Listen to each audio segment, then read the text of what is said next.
Ladies and gentlemen, Mullet Mike Hardcastle here with us, Sticky Paddle and Full Screen Networks, bringing you another edition of Creepy Gaming. Today, we will be discussing the much anticipated We Happy Few. So, without any further ado, turn the lights down and the volume up as we journey into some creepy gaming.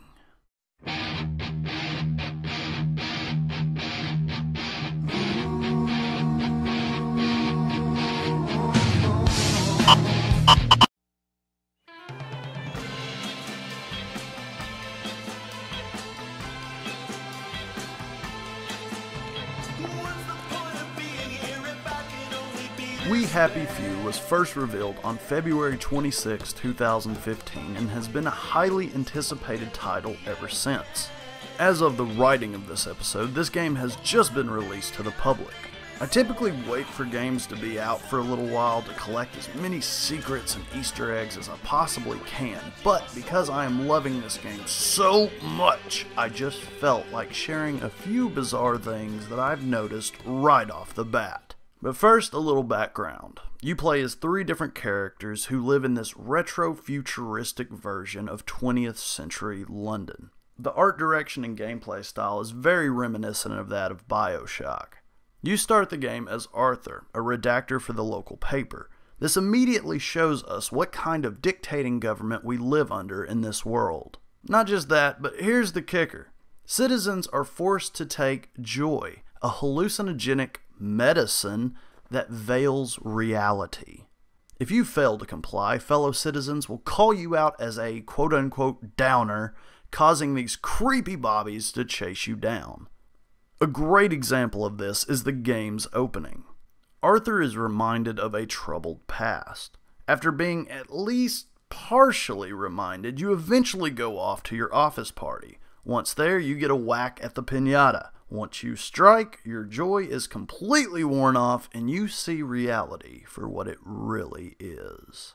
Really miss the piñata. It's the most adorable Spanish custom. Uncle Jack did a whole show about it. You smash it until all the candy comes out. Come on, hit it! Hit it! Hit it!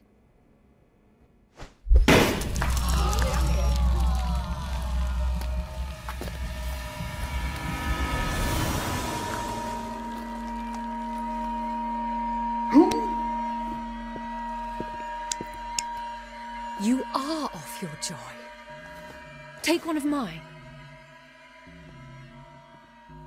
Oh my lord. He's a downer. Call security. We've got a downer. This game deals with some pretty deep themes. It's all about lifting the veil and becoming enlightened. Hell, considering the recent episodes, I might as well coin this the Season of Enlightenment. From what I've played so far, the creepiness is surface level for the most part, with occasionally deep underlying themes. I mean, all the happy, freaky faces alone is enough nightmare fuel to power you for the better part of a year. But the execution is great. This crowd-funded indie game turned AAA really made an impression by standing out in a sea of generic horror. Most are probably familiar already with the sadistic bobbies or the overjoyed citizens, but a standout character to me is Uncle Jack. Wakey, wakey, everyone. It's another fabulous day in Wellington Wells. The weather is only slightly rainy with streaks of lovely sunshine. Everyone in Wellington Wells is doing exactly what he or she ought to. Smiling and laughing and taking their joy. What about you? This game is already disturbing enough, but include a full motion video character like Uncle Jack, and it just adds another layer of creepiness.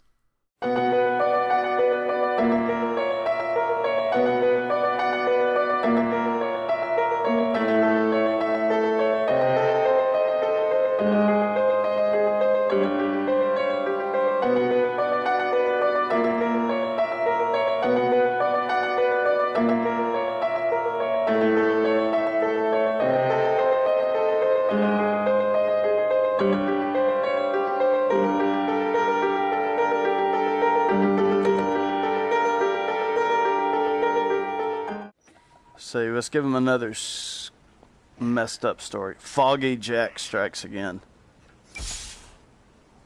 Inspector Royston Luckenbill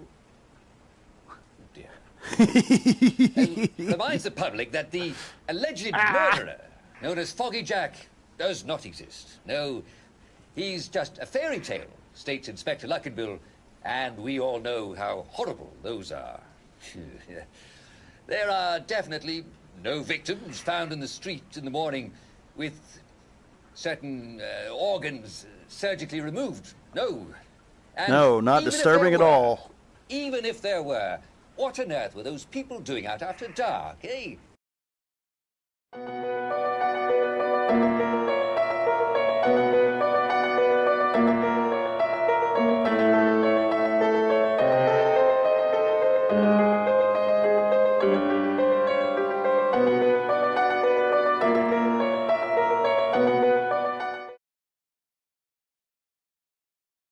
The disturbing setting, along with the societal conformity, strikes a deep nerve into creepy gaming history.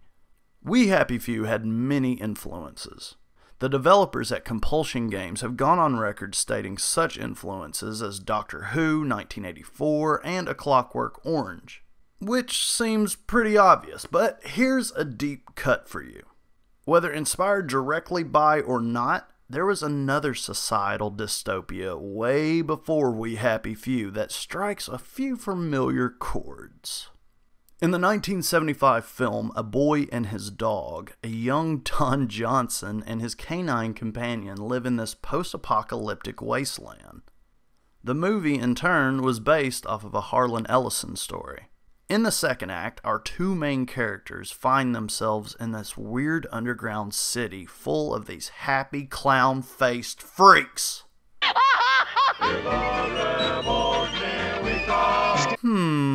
Seem familiar. To top it off, and spoilers for the movie by the way, but the government was behind this strange civilization to help preserve a once beloved era now long gone.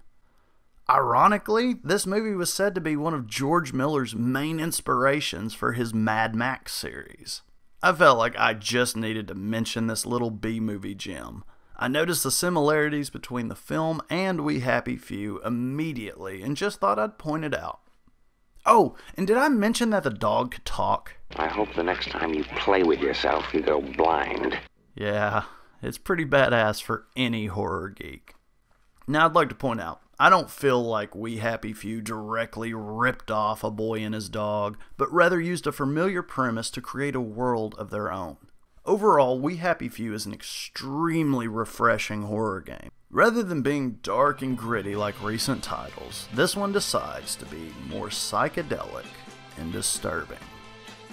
Well, there you have it, folks. I've said it in the past, I like to make each episode of Creepy Gaming different to freshen things up, and I must admit this edition was pretty different.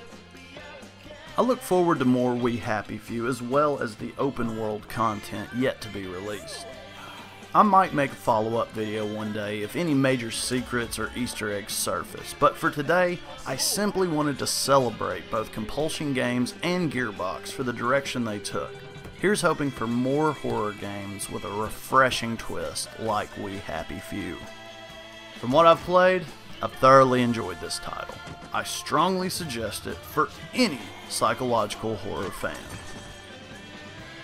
That's going to do it for me today, folks. I hope you enjoyed this edition of Creepy Gaming.